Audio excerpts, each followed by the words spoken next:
Okay, so we're going to begin part 3 today of Maniac Magee. It's the last section of the book, and we left off with Grayson passing away, and now Maniac is alone. So we start chapter 33. January of that year was too cold and dry for snow. It was a month of frozen hardness, of ice.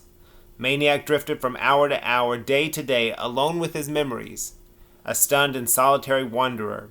He ate only to keep from starving, warmed his body only enough to keep it from freezing to death, ran only because there was no reason to stop. Even if the superintendent had allowed it, he could not have brought himself to stay at the bandshell. He returned only long enough to pick up a few things: a blanket, some non-perishable food, the glove, and as many books as he could squeeze into the old black satchel that had hauled Grayson's belongings around the minor leagues. Before he left for good, he got some paint and angrily brushed over the 101 on the door. During the days he ran, usually a slow jog, but sometimes he would suddenly sprint, furious 10 or 20-second bursts as though trying to leave himself behind. Sometimes he walked.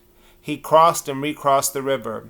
He wandered in all directions through all the surrounding communities and townships: Bridgeport, Conshohocken, East Norriton, West Norriton, Jeffersonville, Plymouth Worcester.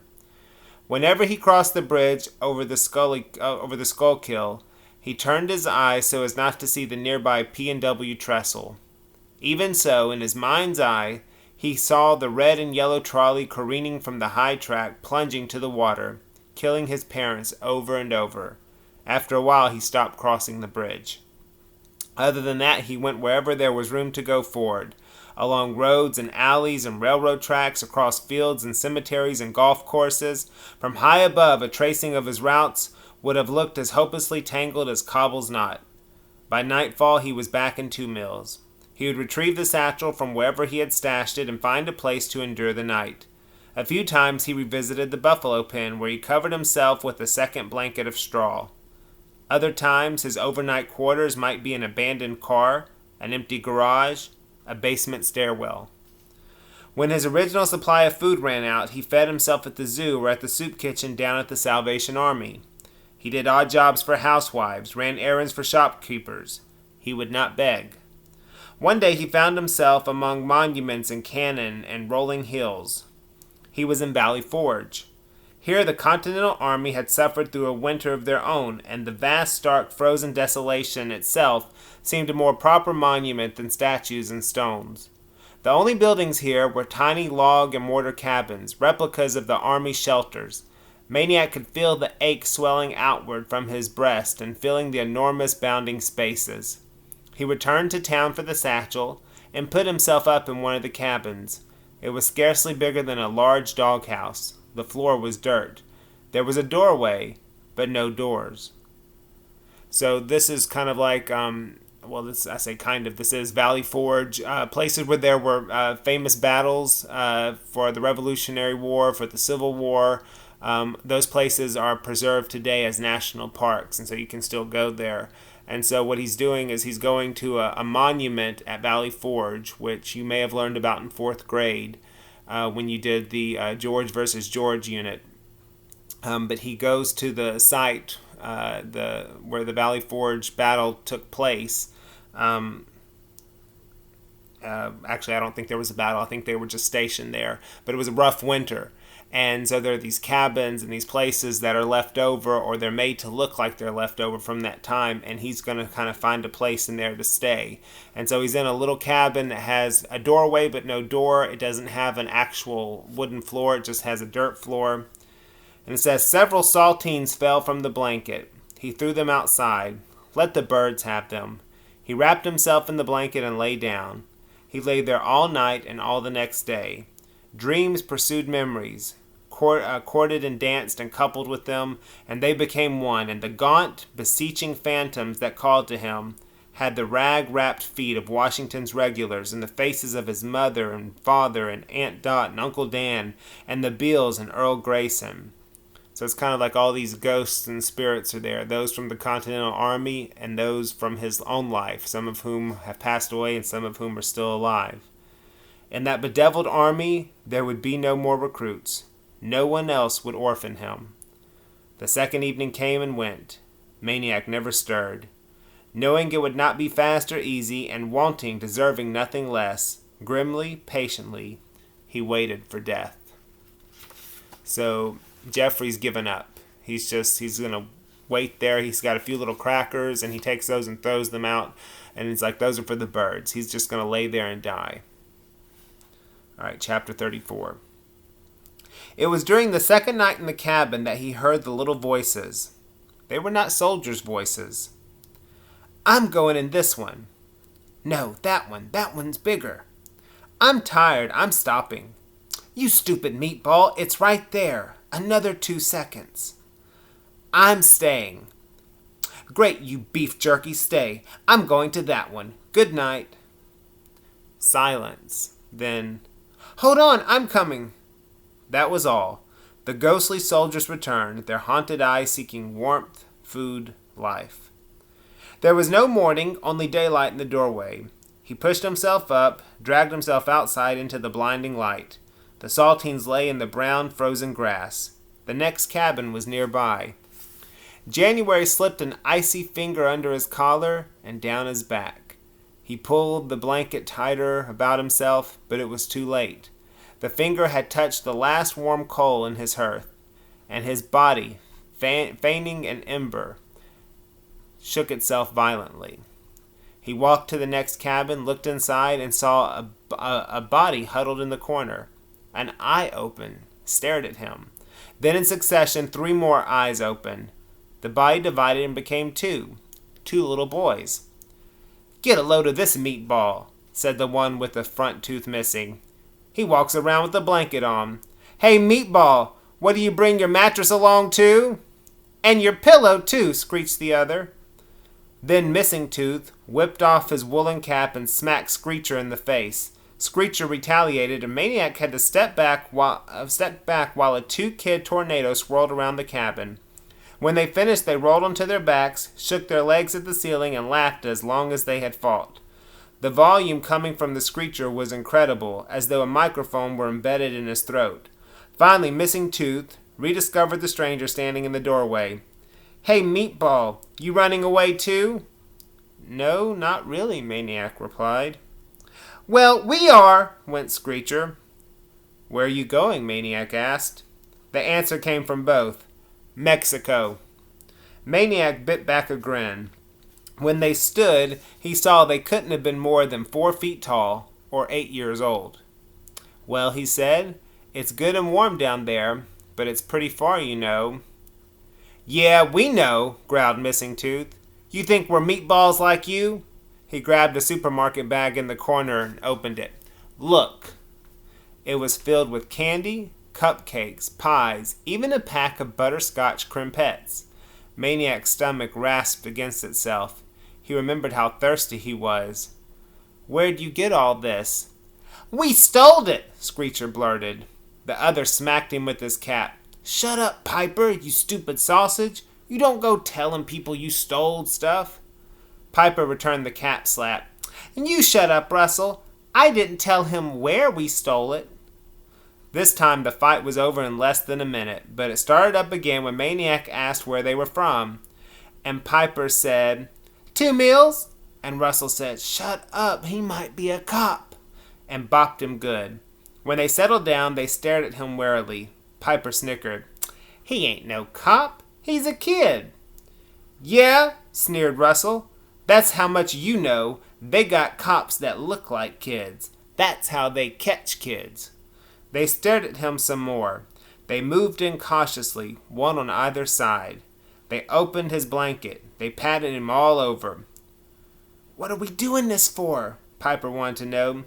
We're feeling for a gun, Russell explained. Oh. After patting, they backed off. So, said Russell, you ain't a cop? Not me, said Maniac. He moved in from the doorway. And with only a moment's pause, the story came to him. I'm a pizza delivery boy. We have a contest every week, and you 2 were chosen for a free pizza. The 2 gaped at each other.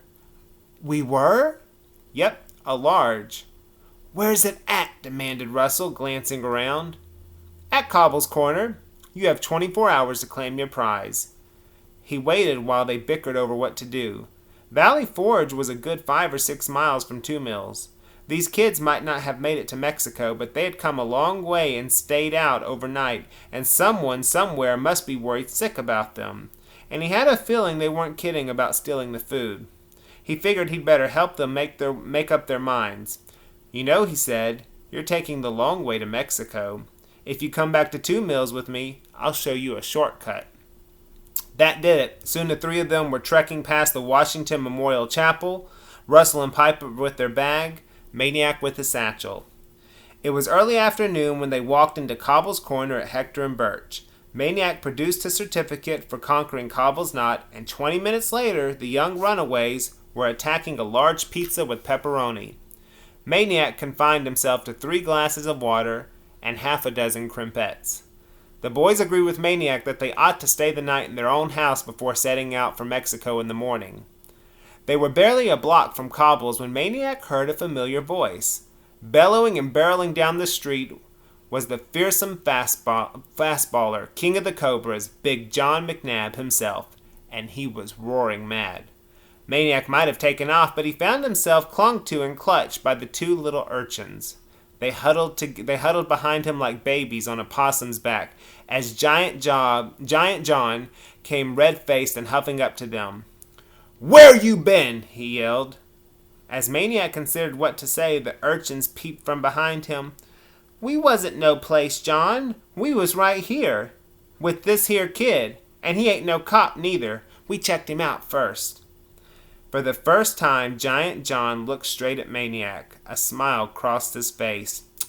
"Well, well, the frog man." The smile vanished. "So what are you doing with my little brothers?" Chapter 35. It took a while for everything to get straightened out. First, Giant John had to be convinced that Maniac was not kidnapping his brothers.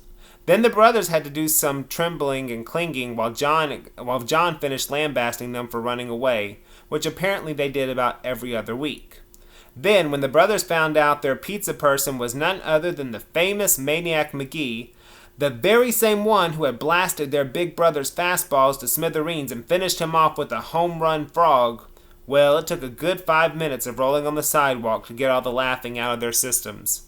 Which of course got Giant John more than a little steamed, prompting Maniac, who didn't like seeing John disgraced before his little brothers, to say, "Yeah, but didn't John tell you what happened the next day?" And the brothers said, "No, what?" And Giant John said, "Huh?" And Maniac winked at John and crossed his fingers. "Sure, John, you remember. Wink, wink. At the Little League field the next day, you said that I was lucky that all you threw me was fastballs because you weren't ready to reveal your secret pitch, the one you'd been working on. Remember? Wink." McNabb nodded dumbly. "And so I said, well, come on, I can't hit anything. I can hit anything, pitch it to me. And you pitched it, and I missed it by a mile, and you kept pitching it to me all day long, and I never even hit a foul ball on it." "What was the pitch? What was the pitch?" chanted the urchins. "It was," Maniac paused for dramatic build-up, "the stop ball." "The stop ball?" "Yeah, and you should have seen it. It comes right up to the plate, looking all fat and easy to belt, and then, just when you take your swing," Maniac got into his batter stance and demonstrated, "it sort of stops, and your bat just whiffs the air." He whiffed at an imaginary stop ball. "Wow," said the brothers, gazing up at their big brother. And so Maniac was invited to accompany the brothers McNabb to their home. So Maniac doesn't like the little brothers making fun of Big John, of Giant John. And so he comes up with this story about the stop ball, which he learned the stop ball from Grayson. Despite the cold, the front door was wide open, and Maniac could smell the inside before he could see it. So think about the places Maniac's been. He's been to the Bill House.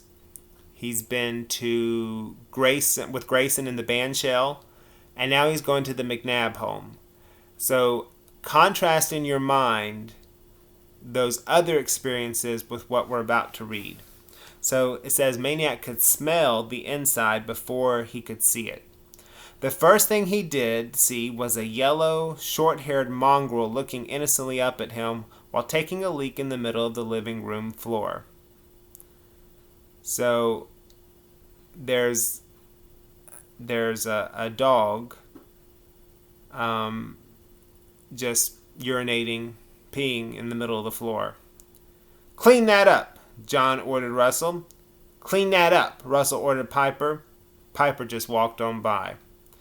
After closing the front door, which was surprisingly heavy, Maniac found a stack of newspapers in a corner. He laid some over the puddle to soak in, then gave himself a tour of the downstairs. Maniac had seen some amazing things in his lifetime, but nothing as amazing as that house. From the smell of it, he knew this wasn't the first time an animal had relieved itself on the rugless floor. In fact, in another corner, he spotted a form of relief that could not be soaked up by newspapers. Cans and bottles lay all over, along with crusts, peelings, cores, scraps, rinds, wrappers, everything you would normally find in a garbage can. And everywhere there were raisins. As he walked through the dining room, something, an old tennis ball, hit him on top of the head and bounced away. He looked up into the laughing faces of Russell and Piper. The hole in the ceiling was so big they could have jumped through it at once. He ran a hand along one wall. The peeling paint just came off like cornflakes.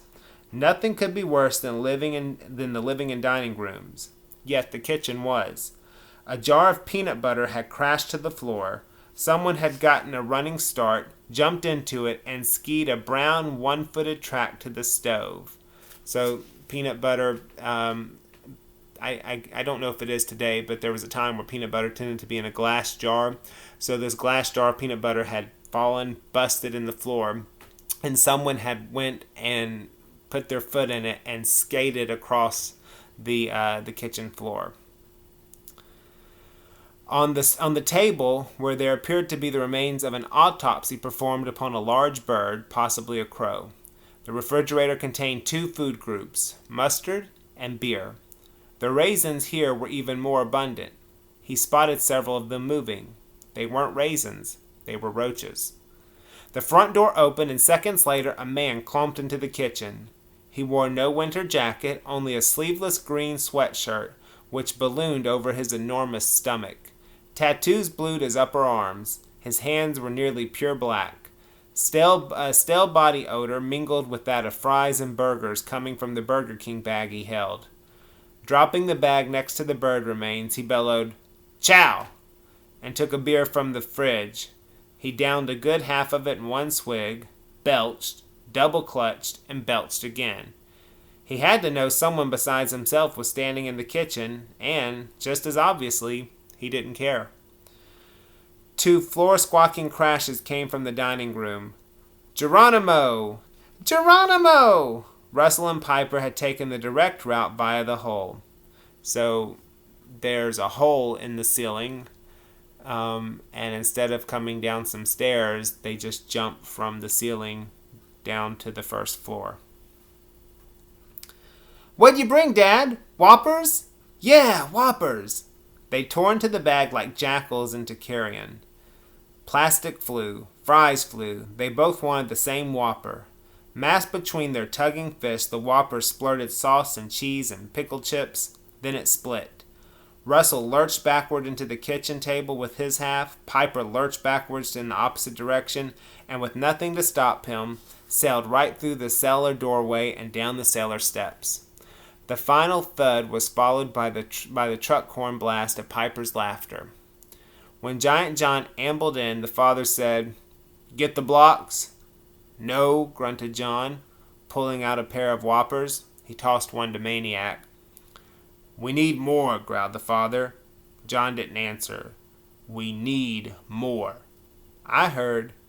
McNabb smashed the tabletop. Three fries and a bird wing jumped to the floor.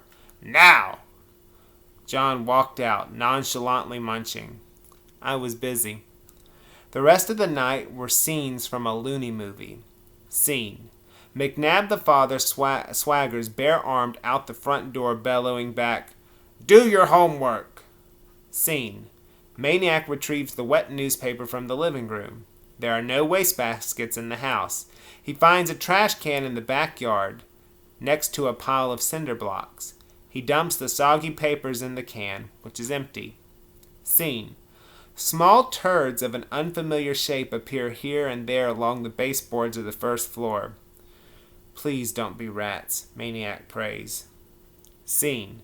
The Cobras come in. They glare at Maniac, but Giant John tells them to lay off. They raid the fridge for beer. They smoke cigarettes. They belch and fart. They curse. Russell and Piper, kitty cobras, pop their own beer cans, guzzle, swagger, belch, smoke, curse. Scene. Football game. From the front of the living room to the back of the dining room. Except for space, it has everything a regular game has. Running, passing, blocking, tackling, kicking. There is little furniture to get in the way. Ordinarily, the windows wouldn't last 5 minutes, but the windows of this house are boarded up with plywood. Body-blocked cobras fly into the walls. The house flinches. Scene. A faint rustling noise behind the stove. Oh no. Rats. Maniac dares to look. It's a turtle. Box turtle, munching an old Whopper lettuce. Scene. The boys' bedroom. Russell and Piper lie prone at the hole. They fire toy submachine guns, ta-ta-ta-ta-ta, at the cobras heading out the front door. Piper jumps up and blows Maniac away, killing him at least 15 times. This is how we're gonna do it! Bam, bam, bam, bam, bam! The guns'll be real, says Russell, still prone and firing, the stock of the toy gun tight against his cheek. Yeah, squawks Piper, real! He flops back to the floor, sprays the hole downstairs. Soon's they start coming in. Bam, bam, bam, bam. Who, says Maniac. The enemy, says Russell. Who's that, says Maniac. Russell stops firing long enough to send Maniac a where have you been look. Who do you think, he sneers. He points the red barrel of the submachine gun toward the bedroom door. Towards the east. The east end. The heavy front door. Scene. Darkness. Silence. Sometime early morning. Maniac lies between the two brothers on the bed. Do cockroaches climb bedposts? Unable to sleep, asking himself, what am I doing here? Remembering Hester and Lester on his lap, Grayson's hug, corn muffin in the toaster oven. Thinking, who's the orphan here anyway? Hearing, as he at last lowers himself into sleep's deep waters, a door slam, a slurred voice. Do your homework! Fearing, will I float? Okay, so we've met the McNabb household, and they are very different than the Beale family. Very different than Grayson. The house is a horrible, horrible place to live. There's no structure. There's no order. It's in disrepair. The boys do whatever they want. There's no one really looking after them much. And Jeffrey is there. And he's thinking about Hester and Lester. He's thinking about Grayson. He's thinking about the meal he and Grayson would have together. And it's ironic because Maniac has no address. He has no place to call home. The McNabb family, they have a place to call home. But Maniac's asking himself, who's the real orphan? These people have a house. They have a house, but is it really a home compared to what Maniac's had? And so that's kind of the question. And Maniac's wondering, what am I doing here? He's here with Russell and Piper. Why doesn't he leave? And so that's kind of the question we're going to ask ourselves as we begin reading tomorrow.